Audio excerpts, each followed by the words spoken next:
한국인은 돼지고기 넣어 팔팔 끓인 김치찌개를 올려놓으면 밥 한 공기 뚝딱이죠.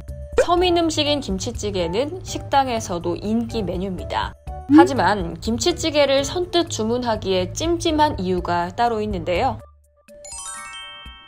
바로 김치찌개의 주재료인 김치 때문입니다.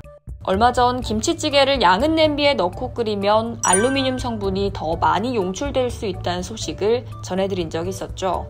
그와는 별개로 김치찌개에 사용되는 김치 문제입니다. 식당에서 김치찌개에 중국산 김치를 넣고 국산인 것처럼 파는 일들이 과거에도 종종 문제가 된 적이 있는데요. 올해는 유독 심한 무더위로 인해 배추와 무값이 상당히 높아졌습니다. 배추와 무 같은 식재료가 올라간 건 식당 측에 상당한 부담이 되겠죠. 그래도 고객들의 저항감이 있기 때문에 맛 좋은 국산 재료로 김치를 직접 담그는 식당들도 적지 않습니다.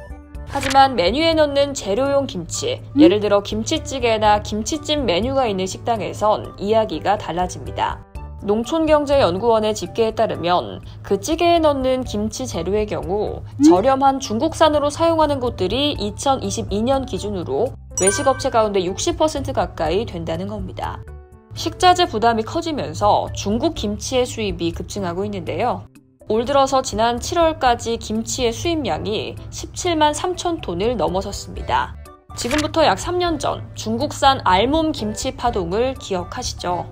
비위생적으로 배추를 절이는 모습이 담긴 중국 업체 영상이 퍼지면서 이건 수출용 김치가 아니다라는 중국 정부의 공식 해명까지 나왔습니다.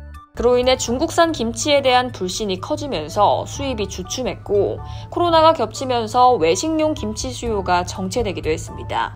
이제는 식당 측에서도 배추와 무 구입 비용이 부담스럽다 보니 중국산 김치를 다시 쓸 수밖에 없는 겁니다. 이와 더불어 최근에 김치 수입량 증가세를 보면 김치찌개에 중국산 김치를 넣는 비율이 더욱 늘고 있다고 추산하게 됩니다. 안타까운 일인데요.